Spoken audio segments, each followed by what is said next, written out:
কাউকে সত্যি ভালোবাসলে খুবই বেহায়া হতে হয়। মিথ্যা কথাগুলোকেও সত্যি বলে মেনে নিতে হয়। বেশিরভাগ রাত না ঘুমিয়ে কাটাতে হয়। নিজের ইচ্ছেগুলোর বিসর্জন দিতে হয়। বাড়িতে চোর ঢুকেছে। গাধা ও কুকুর পাশাপাশি বসে আছে। গাধা ভাবছে কুকুর হয়তো চোরের বিরুদ্ধে ব্যবস্থা নিবে, কিন্তু না, কুকুর চুপচাপ বসে আছে। কুকুরের নীরবতায় গাধার মনে সন্দেহ দেখা দিল। সে কুকুরের কাছে এসে বলল, ভাই, একটা কিছু করো, চোর তো গুদাম ঘরের তালা ভাঙা শুরু করে দিয়েছে। গাধার কথায় কুকুর কর্ণপাত না করে বসে রইল। হঠাৎ গাধা চেয়ে দেখল কুকুরের সামনে হাড্ডির সাথে মাংসও আছে। গাধা নিজের চোখে বিশ্বাস করতে পারছে না। এ কি দেখছে সে? বাড়ির একমাত্র পাহারাদার তার প্রিয় কুকুর ভাই কি শেষ পর্যন্ত ঘুষ খাওয়া শিখে ফেলেছে? তাও আবার চোরের মতো বেঈমান, বিশ্বাসঘাতক, নিকৃষ্ট প্রাণীর কাছ থেকে। ছি ছি ছি! এদিকে চোরেরা তালা ভেঙে ঘরের ভিতর ঢুকে পড়েছে। গাধা আর চুপ থাকতে পারল না। সে গনগন করে চেঁচামেচি শুরু করে দিল। তার চিৎকারে বাড়ির মালিকের ঘুম ভেঙে গেল। মালিক খুব বিরক্ত হলো। সে ঘর থেকে বের হয়ে দেখল কুকুর নিশ্চিন্তে ঘুমাচ্ছে আর গাধা লাফাচ্ছে। মালিক ভাবল হয়তো গাধাকে জিনে ধরেছে অথবা পাগল হয়ে গেছে। তাই সে রাগান্বিত হয়ে লাঠি দিয়ে গাধার পিঠে বেশ কয়েকটা আঘাত করল। এতে গাধা খুবই ব্যথিত হলো। এখন গাধা কোথায় যাবে? মালিকের সম্পদ রক্ষা করতে গিয়ে উল্টো মার খেতে হলো। অবশ্য চোর ধরা যার দায়িত্ব ছিল সে ঘুষ খেয়ে চুপ থেকেছে, আর গাধা অন্যের দায়িত্ব মাথায় নিয়ে অপরাধী হয়েছে। অজ্ঞত গাধা মনে মনে ভাবছে, দায়িত্বশীলরা নষ্ট হয়ে গেলে করার কিছুই থাকে না। এ সময় কিছু করতে যাওয়া বোকামি ছাড়া আর কিছু না। আমাদের এই সমাজে যারা চোরদের বিরুদ্ধে লেখালেখি করছে তাদের অবস্থাও ওই গাধার মতো। কথা বলে অপরাধী হচ্ছে, আর কুকুররা টোপ গিলছে এবং শত কোটি টাকা নিয়ে লাপাত্তা হচ্ছে।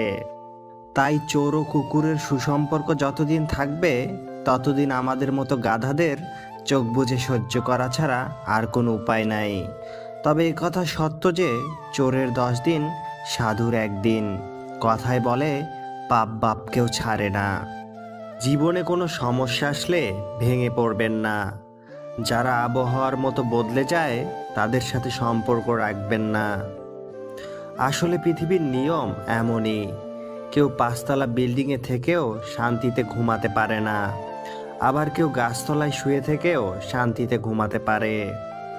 যে জিনিসটা আপনি হাজারো আকুতি মিনতি করে সৃষ্টিকর্তার কাছে চাওয়ার পরেও সৃষ্টিকর্তা আপনাকে দেয়নি, মনে করবেন সেই জিনিসটা আপনার জন্য উপকারী ছিল না। যে তোমাকে দেখার জন্য ছুটে আসেনি, যে তোমাকে পাওয়ার জন্য পাগলামি করেনি, বুঝে নিও তোমাকে হারানোর ভয় তার মধ্যে নেই।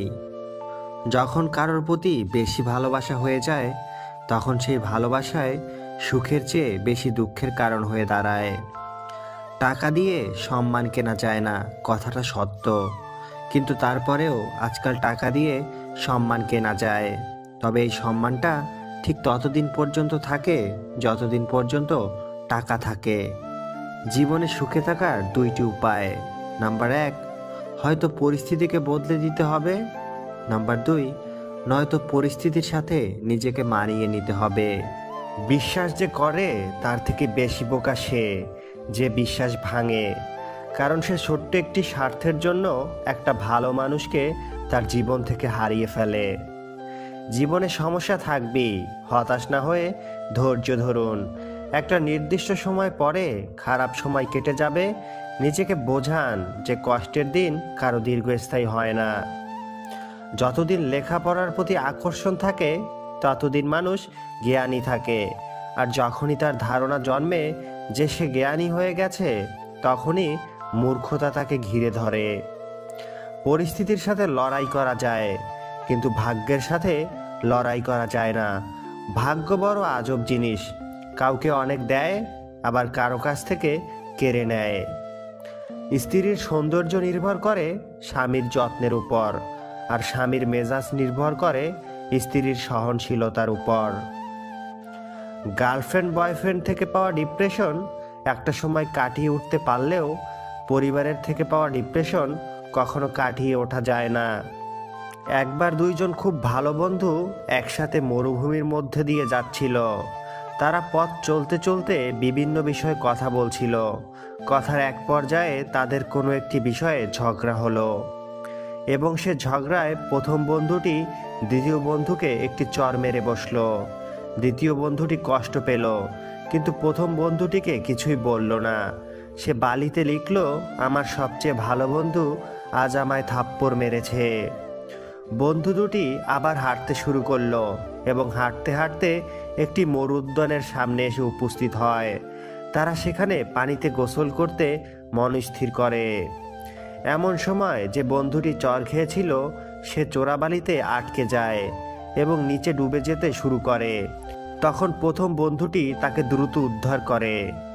উদ্ধার হওয়ার পর দ্বিতীয় বন্ধুটি গিয়ে আবার পাথরের উপর লিখল, আমার সবচেয়ে ভালো বন্ধু আজ আমার প্রাণ বাঁচিয়েছে। এটি দেখে প্রথম বন্ধুটি জিজ্ঞাসা করল, কিরে, যখন মারলাম তখন লিখলি বালিতে, আর এখন বাঁচানোর পর লিখলি পাথরে, এর কারণ কি? তখন দ্বিতীয় বন্ধুটি উত্তর দিল, যখন আমাদের কেউ কষ্ট দেয় সেটা বালিতেই লেখা উচিত, যাতে ভালোবাসা ও মায়ার বাতাসে তা মুছে ফেলে। কিন্তু যখন কেউ আমাদের উপকার করে সেটা পাথরে খোদাই করে রাখতে হয়, যাতে কোনো কিছুই সেটা মুছতে না পারে। নীতিকথা হলো, নিজেদের মধ্যে ছোট ছোট বিবাদ হতেই পারে, কিন্তু তা মনে পুষে রাখতে নেই, কারণ বড় বিপদগুলোতে কাছের মানুষগুলোই এগিয়ে আসে। যে ছেলের অলরেডি ভালো জব, ফ্ল্যাট, বাড়ি গাড়ি আছে, তার গলায় ঝুলে পড়ার মতো মেয়েরও অভাব থাকে না। তখন তার মধ্যে আর ভালোবাসার জন্ম হয় না, সে তখন বউ না, খোঁজে রক্ষিতা। তাই প্রতিষ্ঠিত একটা ছেলে দেখে বিয়ে করে তার গলায় ঝুলে পড়া অসাধারণ কিছু নয়। অপ্রতিষ্ঠিত একটা ছেলেকে ভালোবেসে তাকে প্রতিষ্ঠিত অবধি নিয়ে গিয়ে অতঃপর ফ্যামিলিকে মানিয়ে বিয়ে করে সারা জীবন পাশে থাকার মাঝেই প্রকৃত অসাধারণত্ব লুকিয়ে থাকে। নারী আর সিঁড়ি দুইটার মাঝে অনেকটাই মিল। দুইটাই আপনাকে উপরে তুলতে পারে, আবার দুইটাই আপনাকে নিচে নামাতে পারে। চাইলেই অনেকগুলো রিলেশন করা যায়, কিন্তু চাইলেই সবাইকে মন থেকে ভালোবাসা যায় না। ভালোবাসাগুলো পূর্ণতা পায় তখন যখন ভালোবাসা দুজনের মধ্যে সমানভাবে থাকে। তুমি যদি কাউকে জল আনতে পাঠাও, আগে সে নিজে খাবে, তারপর তোমার জন্য নিয়ে আসবে। এটা জীবন বন্ধু, এখানে আগে সবাই নিজের জন্য বাঁচে, পরে অন্যের কথা ভাবে। যে তোমাকে ছেড়ে যেতে চায় তাকে কখনো বলো না, আমি তোমাকে ছাড়া বাঁচবো না। শুধু এতটুকুই বলো, যদি অন্য কারোর জীবনে বেশি সুখ পাও তবে যাও, কারণ জীবনটা তোমার। লোকে কাদা দেখে এই জন্যই পাশ কাটিয়ে যায়, যাতে তার কাপড় না নোংরা হয়। আর কাদা ভাবে লোকে আমাকে ভয় পায়। আমাদের সমাজের কিছু মানুষের মানসিকতাও ঠিক